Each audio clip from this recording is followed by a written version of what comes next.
Kalingap, welcome back to my YouTube channel. Magandang araw po sa lahat. Sa amanda ko kayo ng mundo naroon ngayon. At ito nga guys, no, panibagong reaction tayo sa live ni Kalingap Rap, no, kagabi. At talaga namang nakita niya po itong at napansin niya na po si matandang gurang na si Federico Santos, mga Kalingap. Napansin na rin sa wakas, no? Yan lang naman yung inaantay niya di ba? Ni matandang gurang na yan na si Federico na mapansin ni Kalingap Rap. Kaya ayan po, no, napansin na siya ni Kalingap Rap. At ayun, may panawagan si Kalingap Rap, no? At bago natin simulan yan, shoutout muna tayo syempre sa ating founder Kuya Bal Santos Matubang, Ate Edna Vlogs, at Kalingap Rap, at sa lahat po ng mga nasa landing pad, mga ambasador, mga sponsor, yung mga OFW, reactor, at sa lahat na po ng mga viewers po ng Team Kalingap. Mega love shoutout po sa lahat. At ito nga guys, no, pakinggan natin yung tawag dito, mga sinasabi dito ni Kalingap Rap kay tawag dito kay Beyonce, na talaga naman pinagtanggol or talagang tinapik ni Kalingap Rap ang kaarawan ni Bibi Beyonce dito sa kanyang live, no? At mayroon tayong kinuhang clip video dito, at pagkatapos nito ay bibigyan po natin ng reaction, mga Kalingap. Grabe, no? Naano lang ako kasi kapag natapos lang ng birthday ni Beyonce. Katatapos lang ng birthday ni Beyonce, tapos ito yung igaganti niya. Ito yung ano niya sa birthday. Kilala niyo po ba ito? Di ko alam kung bakit niya nasasabi yung mga ganitong bagay, di ba? Saka tanda-tanda na po niya bakit ganito pa siya magsalita. Saan na yun? Ito po. Di natin ito pwedeng palampasin kasi beneficiary ko to eh. Si ano yung ganun po? Napaka-ordinaryo. Ang bakla pa nga. Oh, Shoutout pa kita niyo yun? Ay, sa kanyang. narinig niyo yun? Sinabihang mukhang bakla si Beyonce. Grabe. Dapat sa ganito, ano ito eh? Wala. Si Beyonce, ano yung ganun po? Napaka-ordinaryo. Ang bakla pa nga. Oh, Shoutout pa mo rin. So, ganda. ano kaya ginawa? Nagtataka lang ako kasi anong ginawa ni Beyonce sa taong ito. Napakatahimik po ni Beyonce, napakabait. Wala nga po siyang kaaway dito sa amin. Kumbaga, hindi niya talaga deserve. Hindi niya deserve yung ganitong mga salita. No? Wala tong si Beyonce po tahimik yan. Wala kang maririnig na masakit na salita kahit konti. Sobrang bait ng batang yan. Kaya sabi ko, grabe, anong ginawa ni Beyonce sa taong ito? Hindi tayo pwedeng maging tahimik na lang kasi si Beyonce walang kalaban-laban, yung magulang niya walang kalaban-laban dito. Ito po. Ano yung bakla? Grabe. Mas mukhang babae pa daw. Yung nagpaparlord pa yun sa kanto nila. Pambira. Grabe itong matandang to, no? Dapat ito pinapasikat eh. Ngayon ko lang ito kasi dati dumadaan-daan na to sa mga may mga siya sa akin kay Kuya Bal. Pero pag about sa akin kay Kuya Bal, wala, di ko po pinapansin yan. Talagang ito lang kay Beyonce kasi sobrang naawa kay Beyonce dito, no? Kasi napakabait ng batang yun. Tas ganito yung Si Beyonce. Oh. salamat dito kay Bopil kasi talagang walang makakaalam ito kung hindi niya to nirasyon. Hindi ko to malalaman. Hindi mo matanggap. Anong ginawa mo? Ha? Oh, wait ha? Bakit kaya po galit siya kay... Alam niyo po ba, mga Kalingap? Mayroon po ba kayong idea kung bakit ganito siya kagalit na galit kay Beyonce? Wala namang sinasabing masama si Beyonce sa kanila. Actually, madami na nga itong... Di lang ito yung isang unang beses na pinagsabihin niya ng masama si Beyonce. Maraming beses na. No? Okay lang na kami na lang yung banatan nila. Okay lang, ako na lang. Si Kuya Bal. Kami na lang banatan nila. Wag na po yung walang kalaban-laban ng mga beneficiary ko. Si Beyonce, guys. Narinig niyo yun? Ayan. Ito. Ano lang ako, curious na ako. Kumusta kayo makasama ito sa bahay niya? Ano? Isipin mo may kasama kang ganito sa bahay. Ikaw mismo ang naglabas ng hindi kaaya-ayan. Anong channel ito, guys? Para ma-report ko mga channel ito. Inihalin tulad mo sa opposite gender. Ha? Mukhang bakla. Mas maganda pa yung bakla dyan sa kanto. Naku, baka pag nakita mo si Beyonce sa personal, matameme ka na lang, matulala ka na lang sa ganda ni Beyonce. Pwede mo naman sabihin, ay oo, ang ganda nga, grabe. Kahit man lang. Hindi, actually, pwede naman no comment na lang. Sabi ko nga, kung wala kang mabuting sasabihin, or kung kung hindi mo suportado yung tao, huwag ka na lang magsalita. No? Huwag ka na lang magsalita, kaysa makapagsalita ka pa ng ganito. Di ba? Alat bunga. Di ba? Oo. Oh. Paano ba nilayat? Sabihin ko makabakla, panlalait ba yun? Grabe guys, di niya alam na di niya alam ang panlalait sa hindi. So talagang may problema tong taong to. Di niya alam ang panlalait. Yung channel nito, alam niyo po ba? Check natin. Federico Santos. Ayun, kaapelyido pa man din ni Kuya Bal. Santos si Kuya Bal. Asan na yun? Asan yun dito? Ay, ito guys. Ayan, promote natin guys, Federico Santos. Ayan guys. Grabe.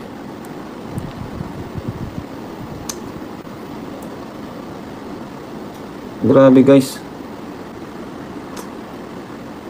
Federico Santos pala to. Bakit kaapelyido mo pa si Kuya Bal?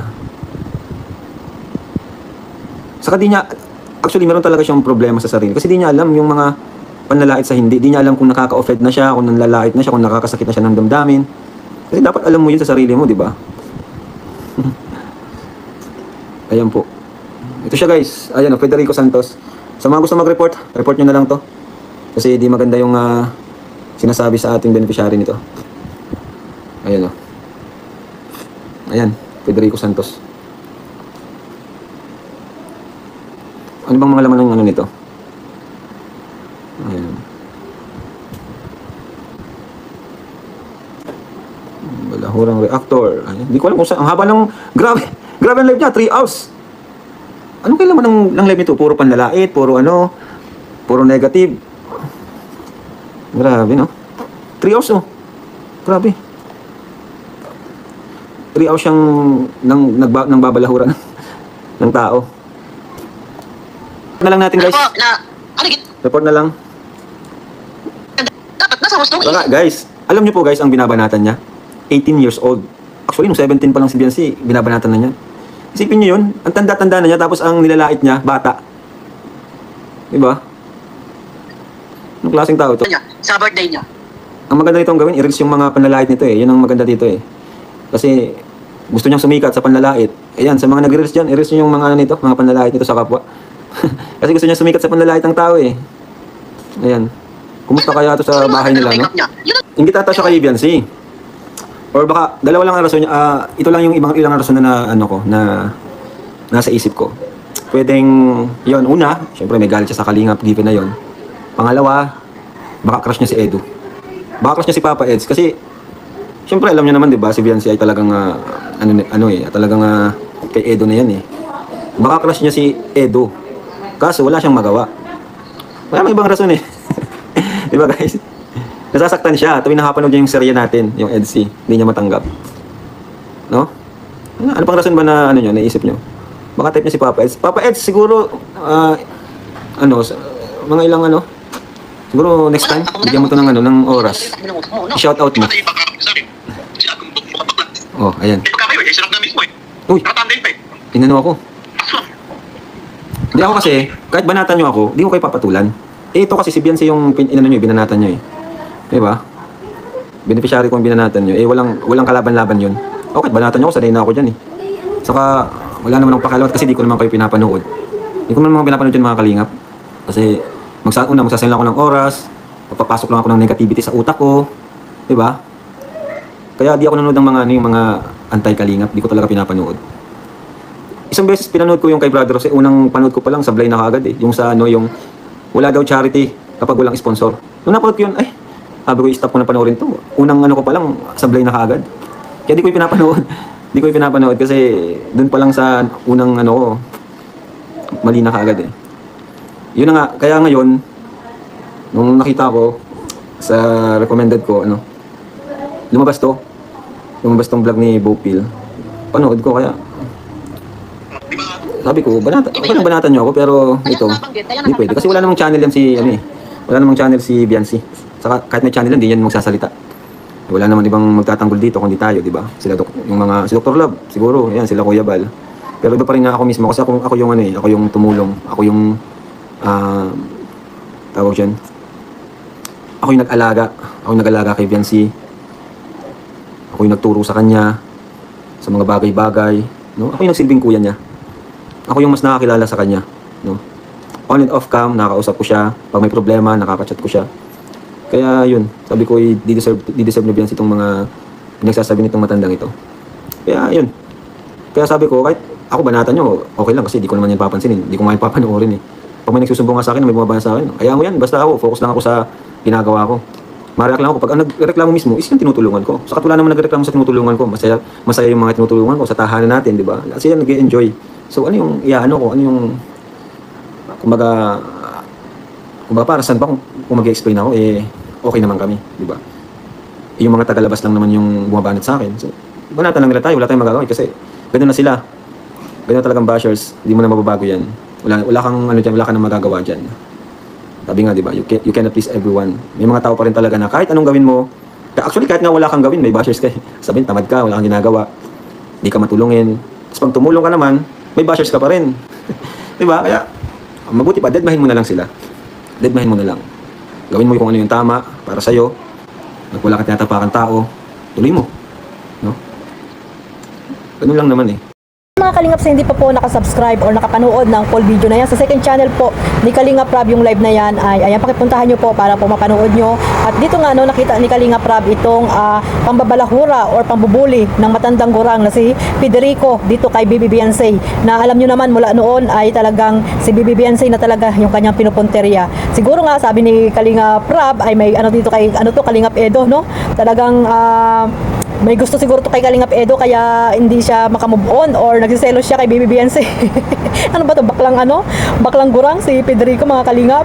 At ayan, no, nakita ni Kalingap Rab itong video ni Bopil Vlog at dito niya nga nakilala itong si Federico, mga Kalingap. Ayan, no, dahil nagpapansin itong matanda na ito, ayan, napansin na ni Kalingap Rab.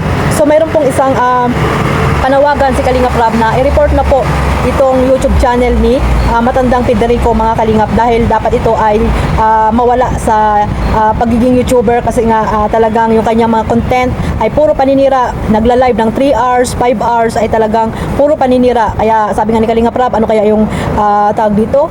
Ano kaya yung mga nasasabi ng mga kasamahan nito sa bahay nila, di ba?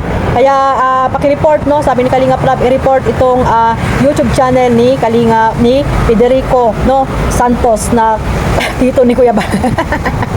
Ayan, shout out kay Kuya Bal, no?